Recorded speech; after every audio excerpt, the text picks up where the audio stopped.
The pharmacy test sat on the bathroom counter.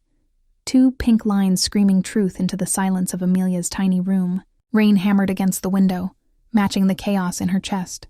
Her hands gripped the porcelain sink until her knuckles went white. She was pregnant, with Ethan Carter's child, the billionaire dying 3 floors below her in his private hospital wing. The marble floors of the penthouse echoed under her feet as she descended the stairs hours later, the pregnancy test buried deep in her apron pocket. The housekeeper, Mrs. Chen, glanced up from arranging imported orchids. "He's asking for you again," Mrs. Chen said softly. "3rd time this morning." Amelia nodded, her throat too tight to speak. She walked through the glass corridor connecting the penthouse to the private medical suite Ethan had installed. The sterile smell hit her first, then the mechanical breathing of monitors keeping him tethered to life. He looked smaller now. The man who had commanded conference halls and boardrooms was folded into white sheets, his skin the color of old paper. But his eyes, those sharp gray eyes, still burned with something fierce when they found her. "You're avoiding me," he said, his voice rough but certain. "I'm not." She moved to adjust his pillows, but his hand caught her wrist. Weak but insistent. "Liar." She met his gaze and felt the words building in her throat. The truth, the secret, the life growing inside her that neither of them had planned for. But before she could speak, the door burst open. A man in an expensive suit stood in the doorway, tall and severe, with Ethan's sharp jawline and colder eyes. His brother, the lawyer from Manhattan who hadn't spoken to him in a decade. "Marcus." Ethan's voice went flat. "Ethan." Marcus stepped inside, his gaze sweeping the room before landing on Amelia with obvious disdain. "I need to speak with you, alone. Whatever you have to say, you can say in front of her." Marcus's lips thinned. "Fine. I'm here about your will, your estate, your assets. I've been informed you're planning to leave everything to some illegitimate child that doesn't even exist yet." Amelia's blood went cold. Her hand instinctively moved to her stomach. Ethan's face hardened. "Get out. You're being irrational, sentimental. You're throwing away a fortune on a fantasy." Marcus took a step closer. "This girl, this maid, she's playing you. Can't you see that?" "I said get out." "No." Marcus pulled a folder from his briefcase and threw it onto the bed. Papers scattered across Ethan's chest. "Before you sign away my inheritance to a stranger's bastard, you should know who she really is." Amelia's heart stopped. Marcus's eyes locked onto hers, cruel and triumphant. "Tell him, Amelia. Tell him about the lawsuit. About the family you destroyed 3 years ago when you leaked confidential information from your previous employer." His smile was razor sharp. "Tell him how you're the reason Carter Systems lost $17 million in that data breach." The room tilted. Ethan's eyes found hers, searching, confused, betrayed. "Is that true?" His voice was barely a whisper. Her lips parted, but no sound came. The test in her pocket felt like it weighed 1,000 pounds. "Amelia," Ethan said again, louder now, desperate. "Is it true?" The machines beeped faster. The rain pounded harder. And in that moment, standing between the dying man she'd given herself to and the brother who'd just torn her world apart, Amelia realized she had no good answer. Only the truth, and the truth would destroy everything. Yes. The word fell from Amelia's lips like a stone into still water, rippling outward, destroying everything. Ethan's face went slack. The machines beeped erratically. Marcus smiled, victorious and vicious. "But not the way he's making it sound," Amelia continued, her voice shaking but steady. "I didn't leak anything. I was 19, working night shifts at a data center. A man offered me $5,000 to let him into the server room after hours. He said he was IT, that he'd forgotten his badge." "And you believed him?" Marcus scoffed. "I was desperate." Her eyes burned, but she refused to cry. "My grandmother was dying. We couldn't afford her medication. I thought I was helping someone fix a computer." "How convenient," Marcus said. "I reported it the next day when I realized what happened. I testified against him in court. I lost everything. My job, my reputation, my grandmother's final months because I couldn't afford the care anymore." She turned to Ethan, her voice breaking. "I've spent 3 years trying to disappear from that mistake. When you hired me, I used my mother's maiden name. I thought if I could just be invisible, just work hard, I could leave that girl behind. Ethan stared at her, his chest rising and falling with labored breaths. You lied to me. I omitted. There's a difference. Not to me. The words hit like a slap. Amelia stepped back, her hand finally moving to her pocket, fingers closing around the test. This was the moment. She should tell him. Tell him about the baby, about the 2 pink lines that changed everything. But Marcus spoke first. You see? She's a liar, a fraud. And now she's got you convinced she's carrying your legacy when she's probably already planning how to drain your accounts after you're gone. He turned to Amelia with cold satisfaction. How much does silence cost? 50,000? 100? I don't want his money, Amelia said quietly. Everyone wants money. Not everyone is you, Marcus, Ethan said, his voice gaining strength. Get out, now. You're making a mistake. Then it's mine to make. Leave. Marcus grabbed his briefcase, his face twisted with rage. When you're gone, I'll contest everything. That child, if it even exists, will get nothing. I'll make sure of it. He slammed the door behind him. The sound echoed through the room like a gunshot. Silence settled, heavy and suffocating. Amelia remained frozen by the window, watching rain streak down the glass. Behind her, Ethan's breathing was the only sound. Why didn't you tell me? He finally asked. Because I wanted you to see me as I am now, not as who I was. And who are you now? She turned to face him. Someone trying to be better than her worst mistake. He studied her for a long moment. The anger in his eyes hadn't faded, but something else flickered there too. Understanding, maybe. Or exhaustion. I trusted you, he said. I know. I gave you everything. I know. And you took it knowing you'd lied to me from the beginning. She flinched. It wasn't like that. What happened between us, that was real. That was a transaction, he finished bitterly. I asked you for a child. You agreed. And now I find out you're the reason I nearly lost my company 3 years ago. He laughed, harsh and hollow. What's the universe trying to tell me, Amelia? That even in death I can't escape my own bad judgment? You want to know what's real? She pulled the test from her pocket and placed it on the bedside table. The 2 pink lines faced up, undeniable. That's real. Ethan stared at it. His mouth opened, closed. His hand reached out, trembling, and picked it up. You're pregnant, he whispered. Yes, with my child. Yes. How long have you known? An hour, maybe 2. I was going to tell you when Marcus showed up. He held the test like it was made of glass, his eyes filling with something she couldn't name. Joy? Terror? Relief? This changes everything, he said. Does it? He looked up at her, and for the first time since Marcus had arrived, the hardness in his face cracked. I don't know. I don't know anything anymore. She moved closer, sitting on the edge of his bed. Then let me tell you something I do know. I made a terrible mistake when I was 19. It cost me everything I loved. I've spent every day since trying to earn back some piece of my soul. She placed her hand over his. But what I did with you, that wasn't a mistake. That was a choice. And I'd make it again. Even knowing I'd find out. Even knowing everything. The machines beeped steadily now. The rain had softened to a gentle patter. Ethan's thumb brushed across the plastic test, his eyes distant. Marcus will destroy you, he said quietly. When I'm gone, he'll come after you with everything he has. He'll question paternity, freeze accounts, drag you through courts until there's nothing left. Then I'll fight him. With what? You have nothing. I have your child. The words hung in the air between them, powerful and terrifying. Ethan closed his eyes, a single tear sliding down his cheek. I'm scared, Amelia. I'm dying, and I'm scared. She leaned forward and pressed her forehead to his, just like he'd done that first night. Then be scared with me, because I'm terrified too. They stayed like that, breathing together, 2 broken people holding on to something fragile and impossible. Then Ethan's eyes opened, sharp and focused. There's something I need to tell you, he said. Something I should have told you before any of this started. Her stomach twisted. What? The reason Marcus hates me. The reason we haven't spoken in 10 years.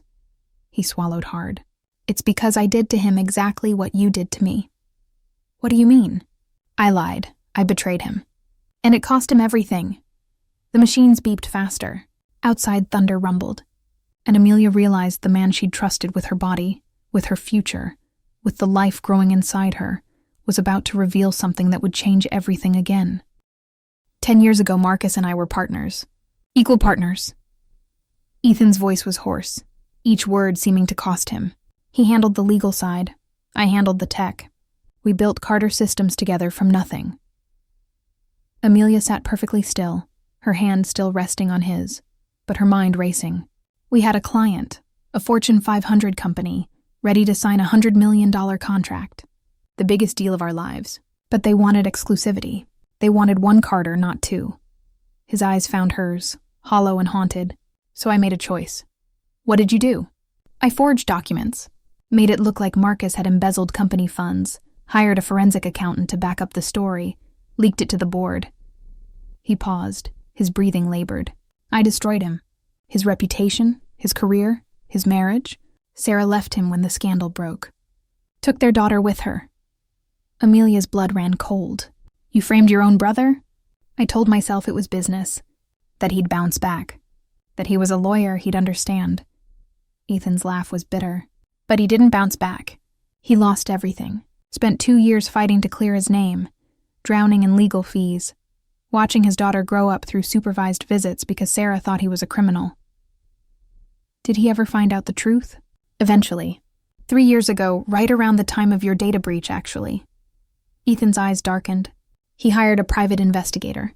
Got proof. Came to me with everything. And I paid him $20 million to stay quiet. To sign an NDA. To disappear. Ethan's voice cracked. I bought his silence and called it family loyalty. The room felt impossibly small. Amelia pulled her hand away, her stomach churning.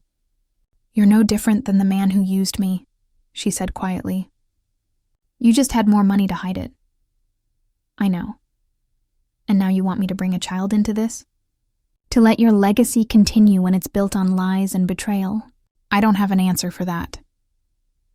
She stood up, pacing to the window. The rain had stopped, but the sky remained dark, threatening. Does Marcus know? About the baby? Not confirmed.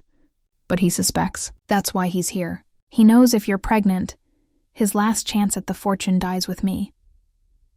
So this whole time, while you were asking me for trust, for my body, for a piece of my future, you were lying too.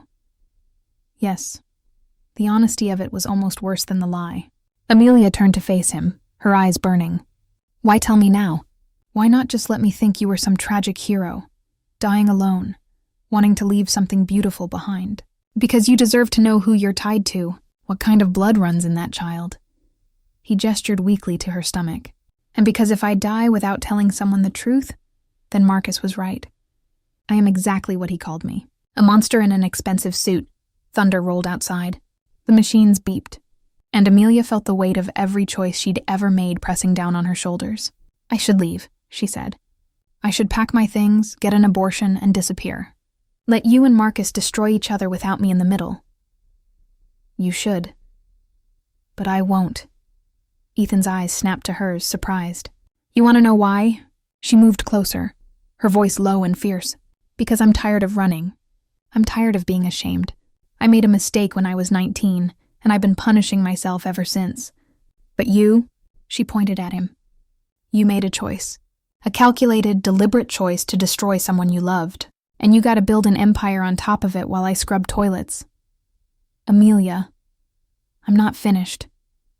She sat back down, her face inches from his. You asked me to carry your child, to give you a legacy, and I said yes because I thought maybe, just maybe, I could create something pure out of something broken. But now I realize you weren't trying to leave behind hope. You were trying to outrun guilt. Maybe I was. So here's what's going to happen. Her voice steadied, hardened. I'm keeping this baby. Not for you, not for your legacy, for me. Because this child is the only truly honest thing I've done in 3 years. And I'm not letting your sins or mine destroy it. What about Marcus? Let him try. Her eyes blazed. I grew up with nothing. I survived poverty, loss, shame. You think a billionaire lawyer scares me? Ethan stared at her, and something shifted in his expression. Respect maybe, or fear. "You're stronger than I thought," he whispered. "I had to be." He reached for her hand again, but this time she didn't pull away. His grip was weak but desperate. "I'm sorry," he said. "For everything. For what I did to Marcus. For dragging you into this. For not being the man you deserved. Apologies don't fix anything. I know, but I need you to hear it anyway." His breathing grew ragged. "I'm dying, Amelia. Maybe tomorrow, maybe next week. But when I'm gone, I need you to promise me something." "What?" "Tell that child the truth, all of it. Don't let them grow up thinking I was some saint. Let them know I was human, flawed, selfish." His eyes glistened. "But that despite everything, their mother was brave enough to choose them anyway." Tears finally spilled down Amelia's cheeks. "I promise. And one more thing." "What?" He pulled her closer, his voice dropping to barely a whisper. "In my desk. Bottom drawer. There's a flash drive. Red. It has everything. Every document proving what I did to Marcus. Everything he needs to clear his name completely. Not just privately, but publicly." Amelia's breath caught. "You kept evidence against yourself?" "Insurance. In case I ever grew a conscience." His smile was sad. "Give it to him after I'm gone. Let him have his vindication. It's the least I owe him." "But that means Marcus inherits everything anyway." "Yes. The will becomes invalid if I'm proven to have committed fraud. He gets the company, the money, all of it." Ethan's eyes held hers. "But you get something better. You get the truth. And you get to raise that child without blood money. Ethan, promise me." The machine screamed suddenly. Ethan's body seized, his eyes rolling back. Amelia lunged for the emergency button, screaming for help. Doctors burst through the door, pushing her aside. She stood against the wall, watching them swarm around him, watching his body convulse, watching his life slip away in jerks and gasps. Through it all, his eyes found hers one last time, and in them, she saw something that looked almost like peace. The machines flatlined. The doctors called it. Time of death, 11:47 p.m. Amelia stood frozen, one hand on her stomach, the other clutching the doorframe. The man who had given her a child, who had shared his sins, who had chosen honesty in his final moments, was gone. And in the silence that followed, she heard footsteps in the hallway. Heavy, deliberate, familiar. Marcus appeared in the doorway, his face unreadable as he looked at his brother's lifeless body. "So," he said quietly, "he finally did the one decent thing in his life. He died." Amelia's jaw clenched. "Get out! This is my home now. He's gone, which means everything here belongs to me." His eyes dropped to her stomach. "Including whatever claim you think you have." "I said get out." Marcus smiled, cold and calculated. "You have 24 hours to vacate the premises. After that, I'm calling security. And if you think you're getting a penny from his estate, you're delusional." He stepped closer. "I'll destroy you just like he destroyed me. Only I'll be thorough." He left. The door clicked shut, and Amelia stood alone with a corpse, a baby, and a flash drive that could change everything. The choice was hers now, and for the first time in her life, she knew exactly what she was going to do. Dawn broke over Manhattan with brutal clarity, turning the penthouse windows into sheets of gold. Amelia had not slept. She sat in Ethan's study, the red flash drive on the desk in front of her, his laptop open, the will displayed on the screen. Everything to the child. Everything. But only if the child was proven to be his. Only if no fraud or deception was discovered in his past dealings. The clauses were specific, ironclad, written by a dying man trying to control what he couldn't fix. Marcus would contest it. That much was certain. And if he found the flash drive first, if he discovered the evidence Ethan had kept, he'd destroy it and bury the truth forever. Amelia's phone buzzed. A text from Mrs. Chen. "Marcus has lawyers arriving at noon. Be careful. Noon." That gave her 4 hours. She opened the bottom drawer, her fingers trembling as she pulled out the flash drive. It was small, innocuous, the kind of thing you'd forget in a pocket, but it held the power to destroy empires. She plugged it into the laptop. Files opened. Dozens of them. Forged signatures, falsified financial statements, Communications with the forensic accountant who'd been paid to lie. Emails between Ethan and board members, all of them complicit, all of them profiting from Marcus's downfall. And at the bottom, a video file. She clicked it. Ethan's face filled the screen. Younger, healthier, but the eyes were the same. Tired. Guilty. If you're watching this, I'm dead. His voice was steady, rehearsed. And if you're Marcus, then you deserve to know the truth. I destroyed you, not because you weren't good enough, not because you were weak, but because I was a coward who chose power over family. Amelia's throat tightened. She kept watching. Everything they said you did, I did. Every dollar they accused you of stealing, I stole. And I let you burn for it because it was easier than admitting I was the villain. He paused, his jaw clenching. Sarah leaving you, losing your daughter, watching your life crumble, that's on me. All of it. The video continued for 10 more minutes, Ethan laying out every detail, every lie, every manipulation. It was a confession designed for a courtroom. Airtight. Devastating. I know this doesn't fix anything, Ethan said at the end, but maybe it gives you back your name. Maybe it lets Emma see her father wasn't a criminal. Maybe it's enough. The video ended. The screen went black, and Amelia sat in the silence, understanding exactly what Ethan had given her. A weapon. Footsteps echoed in the hallway. Heavy. Plural. Marcus's voice drifted through the door, low and authoritative, giving orders to someone. The lawyers were early. Amelia unplugged the flash drive and slipped it into her bra, against her heart, where no one would think to look. She closed the laptop, straightened her shoulders, and walked out of the study. Marcus stood in the living room with 3 men in suits. Sharks, every one of them, with briefcases and hungry eyes. Gentlemen, this is Amelia, Marcus said with false courtesy. The help. I'm leaving, Amelia said calmly. Smart girl. Marcus gestured to one of the lawyers. Make sure she doesn't take anything that isn't hers. The lawyer moved toward her. Amelia didn't flinch. I don't want his things. I want what's mine. You have nothing, Marcus said. I have his child. The room went silent. All 4 men stared at her. Marcus's face darkened. You can't prove that. I can. And I will. She met his gaze without blinking. I'll have a paternity test done the moment this baby is born. And when it comes back positive, I'll take you to court for every single dollar Ethan left behind. You'll lose. Maybe. But I'll make sure everyone knows who you are first. She smiled, cold and sharp. The brother who resented him so much you showed up the day he died to pick over his corpse. I'm sure the press will love that story. Marcus took a step forward. You think you're clever? You think you can threaten me? I'm not threatening you. I'm promising you. She turned to leave, then paused at the door. Oh, and Marcus? Ethan told me everything. About what he did to you. About the forgery. About Sarah and Emma. His face went white. What? He confessed. Right before he died. Told me every detail. She watched his composure crack, just a little. So maybe instead of coming after me, you should be asking yourself what else he left behind. She walked out before he could respond, her heart hammering, the flash drive burning against her skin. She took a cab to a storage facility across town, paid for a unit in cash and locked the flash drive inside.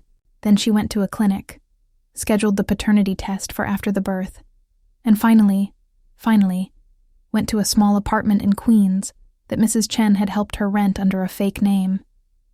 It was tiny. 1 room, a bathroom, a window that looked out at a brick wall. But it was hers. And it was safe. She locked the door, drew the curtains, and collapsed onto the bed. For 3 days, she didn't leave. She slept, cried, ate crackers, and felt the baby growing inside her with every nauseating wave. On the 4th day, her phone rang. Unknown number, she answered. Amelia? A woman's voice. Soft, uncertain.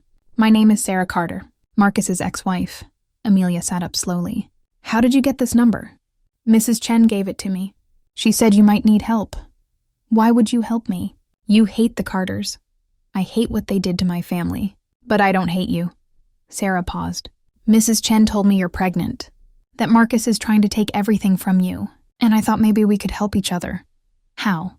Because Marcus did the same thing to me. Took everything in the divorce. Used lawyers to drain me dry. Kept me from my own daughter with legal threats and NDA clauses I couldn't afford to fight. Her voice hardened. But if you have proof that Ethan lied, that the fraud was his and not Marcus's, then the prenup Marcus made me sign becomes invalid. It was based on his earning potential without the Carter fortune. If he gets Ethan's money now, I'm entitled to a portion. Amelia's mind raced. You want to sue him? I want my daughter back. And I want him to feel what I felt when he destroyed my life to protect his brother's lies. I can't help you, Amelia said carefully. Can't or won't? Can't. I don't have proof of anything. Are you sure? Sarah's voice was knowing. Because Marcus just hired a team of forensic auditors to go through Ethan's entire estate. He's tearing apart the penthouse, the office, the company servers. He's looking for something specific. Something Ethan might have kept. The flash drive. He knew, or suspected. If you're smart, you'll destroy whatever it is before he finds it, Sarah continued. But if you're brave, you'll use it. Not for yourself, for all of us, for everyone the Carter brothers destroyed while building their empire. And what do you get out of it? Justice, maybe, or just revenge. Does it matter? Amelia closed her eyes. The baby kicked for the first time, a flutter so small she almost missed it. A reminder. A warning, a promise. If I do this, Marcus will come after me with everything he has. Yes. He'll try to prove I'm unfit, that I'm a liar, that I'm after the money. Yes. He'll drag me through hell. Yes. Sarah's voice softened. But you'll drag him through it too. And maybe, just maybe, we'll both come out the other side free. Amelia opened her eyes. The brick wall outside her window was covered in graffiti. Someone had spray-painted a single word in red. Rise. Okay, Amelia said. I'm in. Good. Meet me tomorrow. I'll bring Emma. You'll bring whatever Ethan left you. And we'll finish what he started. The line went dead. Amelia stared at her phone, at the stranger's number, at the choice she'd just made. Then she placed a hand on her stomach and whispered, Hold on, baby. Mama's about to go to war. Outside, thunder rumbled. Rain began to fall. And somewhere across the city, Marcus Carter paced in his dead brother's study, tearing through drawers, searching for the one thing that could destroy him. He wouldn't find it. But soon, very soon, Amelia would make sure he knew exactly what Ethan had left behind. The truth. The weapon. The reckoning. 6 months later, the courthouse steps were slick with November rain. Amelia climbed them slowly, one hand cradling her swollen belly, the other gripping the railing. Sarah walked beside her, Emma clutching her mother's hand, her eyes wide and nervous. Behind them, a crowd of reporters shouted questions, cameras flashing like lightning. Marcus stood at the top, flanked by lawyers, his face a mask of controlled fury. He'd spent 6 months trying to bury this. 6 months of legal maneuvers, threats, payments to keep witnesses quiet. But the flash drive had made it to the judge. The video had aired in closed chambers. And now the verdict. They entered the courtroom together. The gallery was packed. Mrs. Chen sat in the back row, her hands folded in prayer. Other faces Amelia recognized. Former Carter Systems employees who'd been fired in Marcus's purges.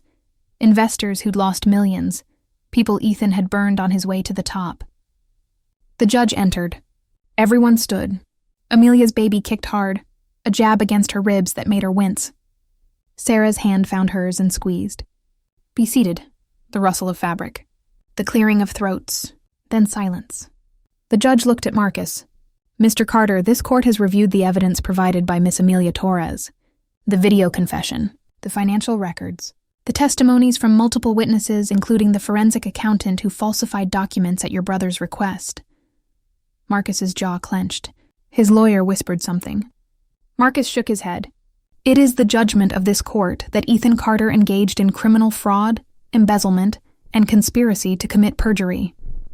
His actions directly resulted in the wrongful accusation and subsequent destruction of your professional and personal life. The judge's voice was cold. Furthermore, the prenuptial agreement signed between you and Sarah Carter is hereby declared invalid, as it was obtained under fraudulent circumstances regarding your financial status. Sarah gasped. Emma looked up at her mother, confused. Marcus closed his eyes. Sarah Carter is entitled to 50% of all assets acquired during the marriage, including those held in trust by Ethan Carter's estate.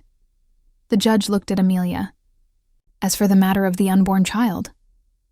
Amelia's breath stopped. Medical records and genetic testing confirm paternity.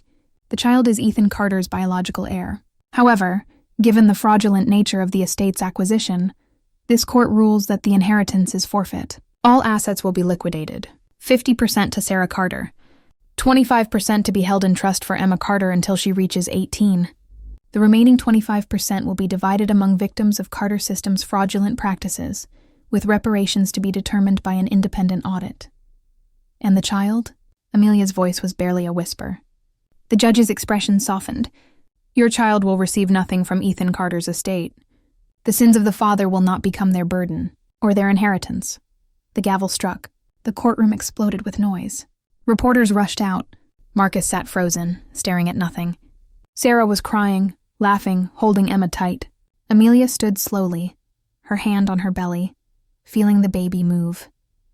No fortune, no empire, no blood money, just a life, clean and untouched by the Carter legacy. She walked out of the courtroom alone, down the steps, into the rain. She didn't stop until she reached a small park 2 blocks away. There, beneath a dripping oak tree, she sat on a bench and let herself breathe. Amelia, she looked up. Marcus stood 10 feet away, soaked, his expensive suit clinging to him like shame. He looked smaller now, broken. I'm not here to threaten you, he said quietly. Then why are you here? Because I need to know. He moved closer, stopping at the edge of the bench. Did he really love you? At the end? Did my brother actually care about someone other than himself? Amelia considered lying, considered giving him peace, but Ethan had asked for truth. Always truth. I don't know if he loved me, but I think he wanted to. I think in his last moments, he tried to be the man he could have been if he'd made different choices. She looked up at Marcus. He was sorry. For what he did to you, to Sarah, to Emma. It doesn't fix anything, but he was sorry. Marcus's face crumpled. He sat down on the bench, not close but not far. 2 people drowning in the wreckage of a dead man's choices. I wasted 10 years hating him, Marcus said. I could have had my daughter, could have rebuilt my life, but I chose revenge. Maybe we both did, Amelia admitted. I came here for justice. But somewhere along the way, it became about proving I was more than the girl who made a mistake. About showing the world I mattered. Did it work?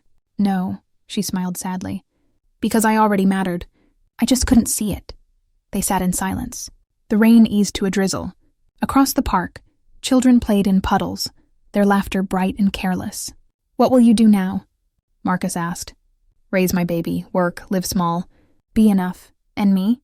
I can't answer that for you. Marcus nodded. He stood, smoothing his wet suit, a gesture so like Ethan it hurt. For what it's worth, I hope the child is better than we were. They will be.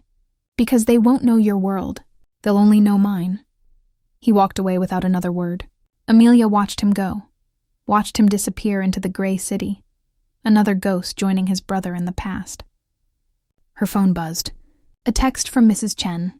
When you're ready, you have a home here. Not as a maid, as family. Amelia's eyes burned. She typed back. I'll be there soon. She stood, her body heavy, her heart lighter than it had been in years. The baby kicked again, stronger this time, as if to say, I'm here. I'm real. I'm yours. I know, she whispered. And I'm yours too. She walked out of the park, into the rain, into the world that waited with no promises and no guarantees. Behind her, the courthouse loomed, a monument to justice and judgment. Ahead of her, the city sprawled, messy and imperfect and alive. Somewhere in the middle of it all, a tiny apartment in Queens held a crib she'd bought secondhand, a dresser painted yellow, and a window that looked out at a brick wall where someone had spray-painted a single word. Rise. She thought of Ethan, of his last moments, his last confession, his last gift. Not money, not power, but truth, raw and painful and freeing. She thought of Marcus, walking away into the rain, carrying a burden only he could set down. She thought of Sarah and Emma, finally free to build something new. And she thought of the life inside her, the heartbeat that matched her own. The child who would never know mansions or boardrooms or the weight of a name that demanded perfection. They would know love, struggle, hope, and the truth that some legacies are built not on what you inherit, but on what you choose to become. Amelia placed both hands on her belly and made a silent promise. You'll know who your father was, the good and the bad, and you'll choose for yourself what to carry forward. The baby kicked in response. A conversation without words, a contract written in heartbeats. Amelia smiled, turned her face to the rain, and walked toward home. Not the penthouse, not the empire, just a small room with yellow walls and a window full of graffiti hope. And for the first time in 3 years, she knew with absolute certainty that she was exactly where she was meant to be. The end.